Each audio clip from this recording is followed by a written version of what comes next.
महामाया युवक संघ पक्षर एक दिवसीय दिवारात्रि क्रिकेट मैच अनुष्ठित। शांति और भाईचारा पाई जलेश्वर अंचल बहुत भल। विभिन्न कम्युनिटी मध्य सद्भाव पाई जलेश्वर अंचल एक आदर्श।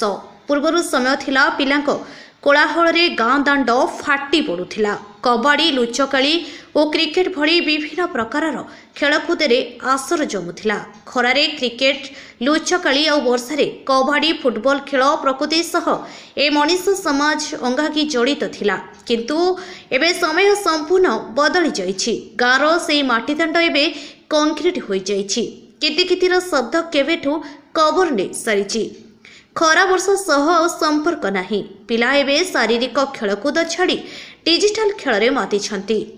ए खेल बल कषिबार नाही कि आंठू कहुणी छिड़ीबार नाही। खरा वर्ष दाउरू रक्षा पाई आराम रे घरे बसी मोबाइल रे खेली हेउछि। जहाँ अजीर दिन में पिलामानक उपरे एबे एही डिजिटल गेम रो प्रभाव पड़िबा आरंभ करिछि। दिन राति डिजिटल गेम खेलुथिबा अनेक पिला मानसिक रोगरे आक्रांत। एपरिक अनेक डिजिटल गेम कोमलमती छात्र छात्री जीवन नहीं सारी। तथापि आम निजक सुधीरी पारिलु नाही। एही चिंताधारा को पाथेय करी जलेश्वर ब्लॉक गोपीमोहनपुर पंचायत रे थिबा महामाया युवक संघ पक्षर एक दिवसीय दिवारात्रि शॉर्ट साउंड क्रिकेट मैच अनुष्ठित होइथिला। एही क्रिकेट मैच रे SG super king Karmadha, Munna 11 Baliapal team, Kandra Raya, Mamuni 11 Sogou, road अर्मोदा 11 प्रकाश, 11 संतिया, सुकुमार 11 6 मौज और शालीकोठा 11 मोट 8टी टीम अंशग्रहण करथिले। जलेश्वर थानार आईआईसी रंजन कुमार सेठी मुख्य अतिथि भाव जोगदे बेले सांबादिक मनोज कुमार भूया और समाजसेवी पार्थसारथी दास सम्मानित अतिथि भाव जोगदे वक्तव्य प्रदान करथिले। एही क्रिकेट मैच रो फाइनल मैच रे एसजी सुपर किंग कर्मधा यूनर होई 4500 टंका ट्रॉफी हासिल करिथिबा बेले मामुनी 11 सोगो रनर्स होई 3500 टंका ट्रॉफी हासिल करथिले। कार्तिक पात्र मैन ऑफ द मैच होई 1000 टंका सह ट्रॉफी हासिल करथिले।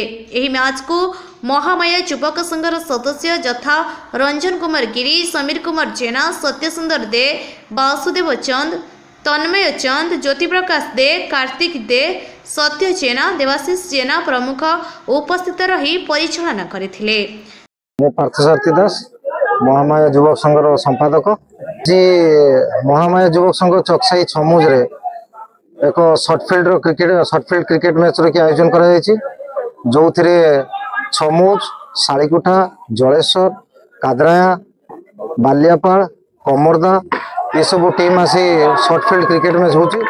एथिरे गुटे मैच सरीची, सेथिरे अमरदा वर्सेस कादराया थिला, जो थिरे कादराया टीम जीतीची। एवं आ गुटे मैच चलची छमुज वर्सेस शालीकोठा। एथिरे कंटिन्यू खेल चलची। आज राति रे ही यार खेलटा कंप्लीट होबो। आजिकार मैच रे सब माने दर्शक माने बड़ उल्लासित अछंती।